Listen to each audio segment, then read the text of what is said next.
Ayun mga kapobre, nagbabalik tayo dito sa Boy Singket Auto Works, located at Malagasang 2A, Imus, Cavite. Dito kila Boy Singket Auto Works sa kanilang mga owner type jeep. Ito ang nakikita nyo ngayon sa ating harapan ay automatic transmission na pure stainless. Ito ay diesel Mazda RF ang makina. Ito ay naka box type, steel top, bago mga yero ang kinabit. Ang gulong, ang sukat nito ay 175 rim 13. Naka 4 stud tayo mga kapobre. New restore ang ating mga unit. Ayan, bagong bago, makinis. Ito naman ang itsura sa bumper na at yung harapan. Yung hood na bearing, fender, ayan, ang kikinis. Yung sticker natin mga bago. Yung mga ilaw, bago rin. Yung headlamp na formado. Siyempre yung bumper niya kakaiba na rin. Maganda yung pagkayari nito. Ayun, ang ladder na nandito sa kaliwa bahagi ng ating owner type jeep. Yung presyo pala nito mga kapobre ay 320,000 pesos. Ayan po. So ngayon silipin natin yung makina at yung interior mamaya. So ayan ang makina mga kapobre. RF Mazda diesel na automatic transmission.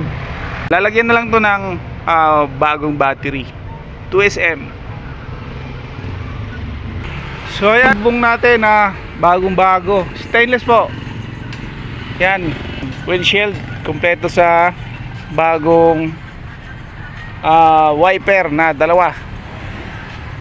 So yun, dito naman tayo sa loob.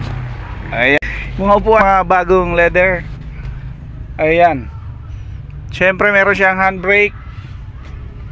Yeah, stainless na yung ating labangan. Yeah, andito na rin nakakabit yung mga switch. So ito yung manibela. Simple lang, pero urig pa to.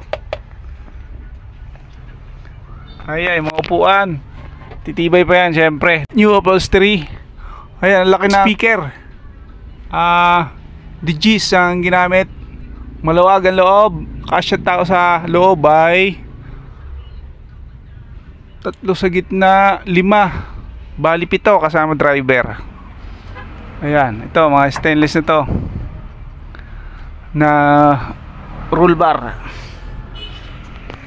Ayun mga gulong mga kapobre, good condition, halos bago pa yung 4 na gulong.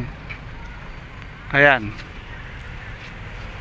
ayan yung aero rack na carrier. Ayan, 320,000 mga kapobre. LED light na rin pala yung ginamit dito. So ayan ang itsura sa likod mga kapobre.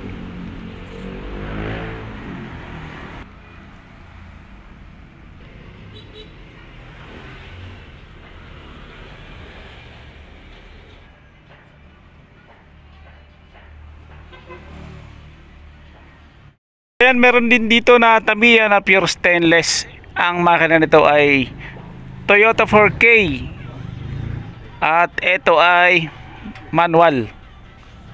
So ayan ang presyo nito, 350k. Ayan, maganda yung pagkayari nito. Ayan, gasoline type tayo mga kapobre. Naka 4 stud. Ito ay rim 13. Ang sukat ng gulong 175/50. So ayan, formado. Ganda yung roll bar. Nakikinabit ano na to, stabilizer. So ayan, formado ang bumper natin. Naka double bar ang pangilalim natin. Ayan ang ating windshield na naka box type.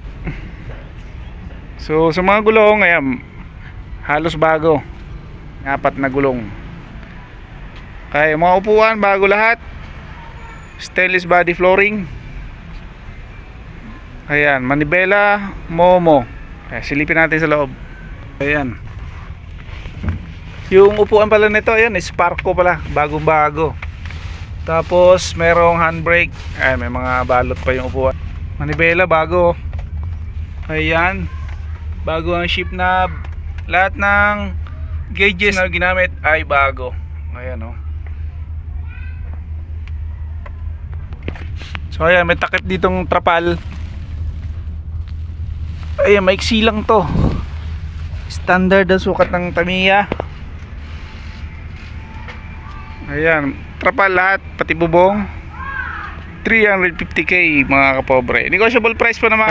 Tamiya na pure stainless body flooring. Toyota 4K. Ayan, natsura sa likod. Ayan, di tornilyo na tong pinto. Bubuksan naman yan. Pobre, meron tayo dito na box type Tamiya, pure stainless body, pati flooring mga kapobre, stainless lahat. Ayan, ang ating unit ay naka offset. Ayan, dito sa bumper, ayan, may stabilizer. Pang ilalim natin, naka double bar. Pinoy muelye ang ginamit. Toyota pang ilalim. So ito ay naka 4 stud Rim 13, 250k mga kapobre, Toyota 4K gasoline. Ayan, with the stereo mga kapobre. Makinis to, bagong restore, naalikabukan lang. Ayan, ganda nito. May bawas pa to sa 250k mga kapobre. Ayan ang loob oh, with handbrake, bagong manibela, bagong upholstery ang loob. Ganda ng ating stereo.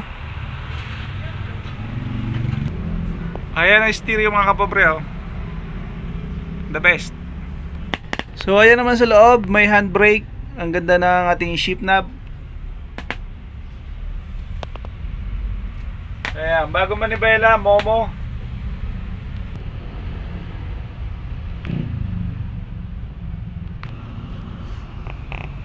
Ayan, good condition yung mga upuan natin mga kapobre.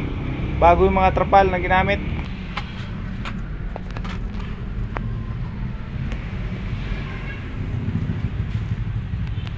Ito yung itsura sa likod.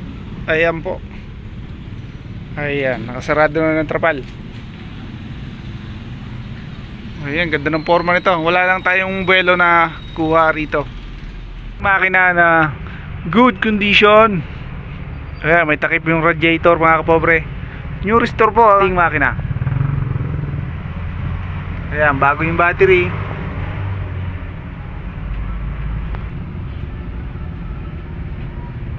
Ayan mga kapobre, tawaran nyo na lang ang ating box type na Tamiya 250k.